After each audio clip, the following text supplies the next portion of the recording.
season to work on projects is quickly coming to an end. So one last video to show where things are at. Alright, we're going to take the 59 Belvedere for a quick trip around the block since we haven't ever done that. And the season's coming to an end. And I need to move it anyway. No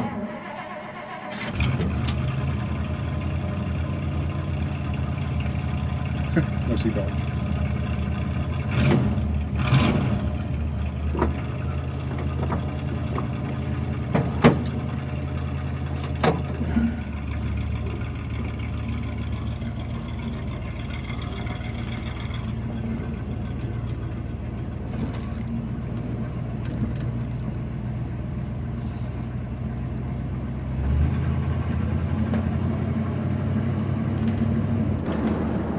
The Poly 318 Super Pack was rated at 260 horsepower.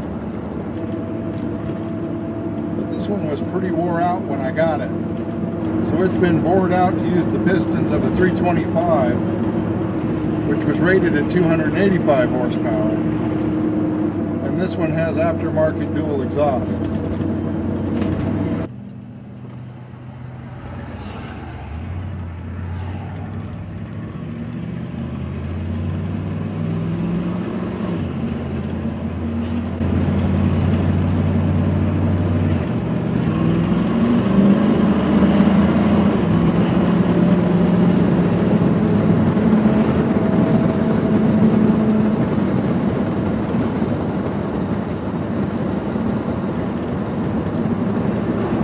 Not particularly fast. I'm getting ready to park the car for the season, and I'm going to pull the front seat out before I do,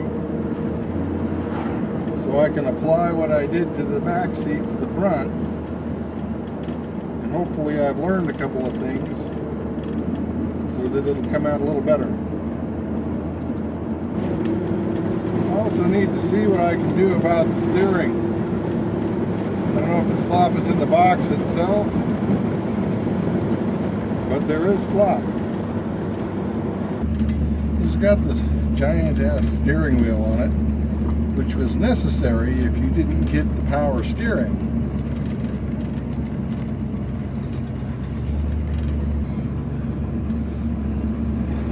With the power steering, it's super light.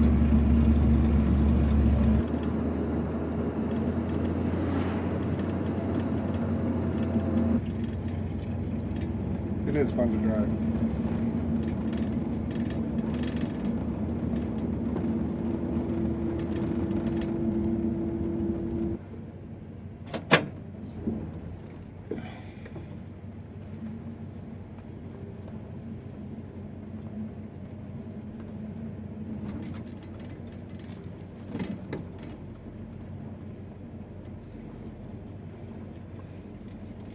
Got the door seals in the Malibu, so I'm going to take it over to the car wash and see how well they seal. I'm not super optimistic, partly because this has frameless windows. It's not a hardtop, but it seals the same way as a hardtop. Well, we've got new window seals in the Malibu, and we're sitting in the car wash. We'll see how well they do.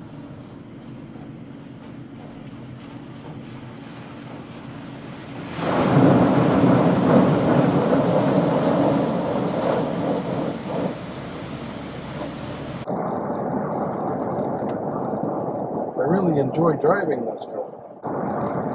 Even sitting a little closer to the windshield than I like. But if I push it back, since this is the wife's car, she has a hard time getting the bench seat to move the way she likes and getting it back to her position. Usually takes both of us.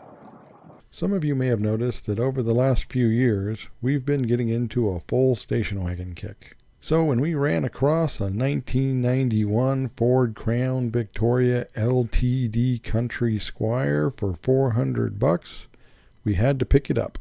As one might imagine for a car of this price, it wasn't in very good shape. Based on the paperwork that came with it, the odometer broke more than 6 years ago at more than 290,000 miles, so there's really no telling how many miles are actually on it. But I drove the thing home from the farm where we picked it up, maybe 35-40 miles, a big percentage of which was on the freeway, and the engine had no noticeable issues other than a few expected oil leaks. And with that many miles, I doubt that performance is where it was when it was new. The transmission, however, slipped significantly in fourth gear, meaning that I had to keep it in third for the drive home.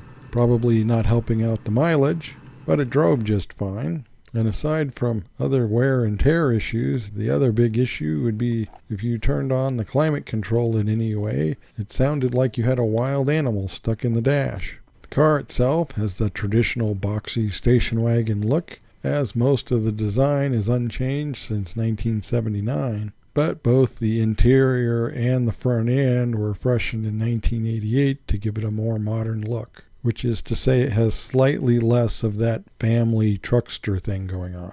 And both the vermilion paint and the wood look contact paper have obviously seen a lot of weather. So the question is, what to do with it?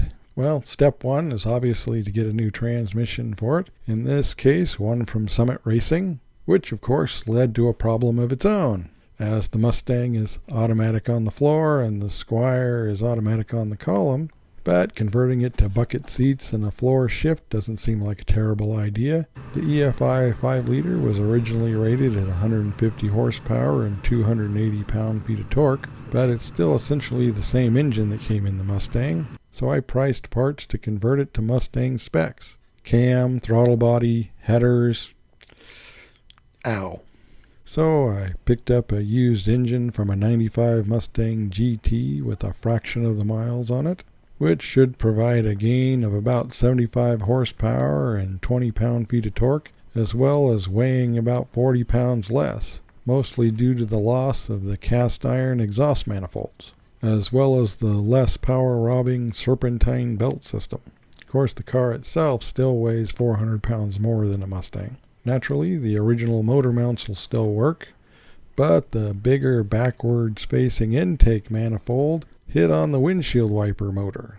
So that had to come off, and that's something I'll have to deal with, which also means the original air filter box isn't going to work. But aftermarket air intakes for a 5-liter Mustang are off-the-shelf parts at virtually every other parts store. Will it have an impact on performance? Probably not enough either way to be concerned about. Not sure what I'm going to do with the original engine.